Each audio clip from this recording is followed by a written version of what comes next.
Hector the Collector by Emily Beanie. It all began with an acorn.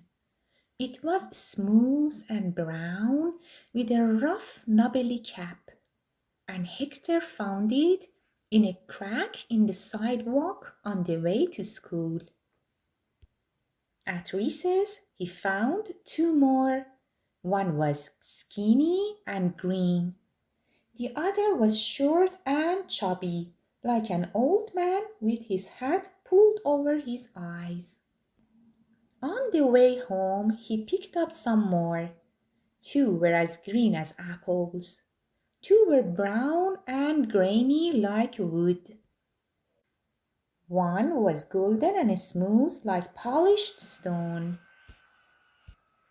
Some were round, some were long, some were stubby. They all had rough, knobbly caps. They were all different.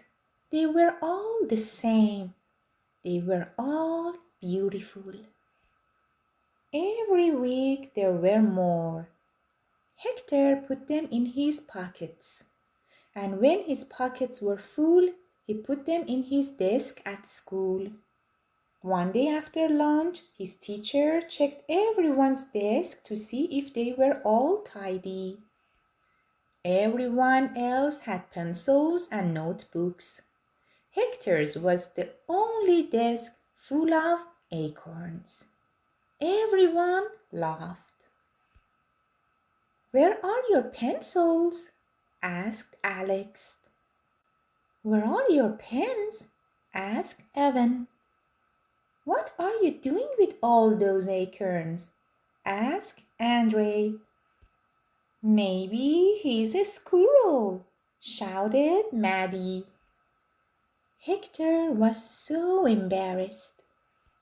But the teacher said, "Hector isn't a squirrel, he's a collector. I bet he had a good reason for choosing each of those." "Well," Hector said slowly and began to show them one by one. "This one is gold and this one is green." His classmates all moved closer to see. "These ones are short and fat." Everyone giggled. "This one is tall and skinny." Everyone looked. "They're all different, and they're all the same, and they're all beautiful." Everyone was quiet. "That," said the teacher, "is what makes a great collection. I bet some of you have collections too." Slowly, Alex raised her hand. She collected pennies in a jar. And Evan collected stuffed animals.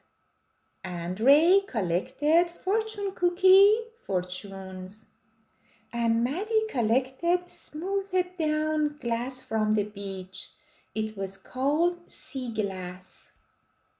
Jess's father collected baseball cards. And Derek's grandma collected stamps. There were lots of ways to collect things. You could collect old scraps of fabrics in a quilt, or photographs in an album, or songs in your head. Some collections took up a whole building, like the Museum of Natural History, where they're collected butterflies and bones, or the public library, where they collected books, or Metropolitan Museum, where they collected paintings and sculptures from all over the world and from all of time. Those collections belong to everyone, but some collections, like Hector's, belong to just one person. Every collection was different. Every collection was the same. Every collection was beautiful. The end.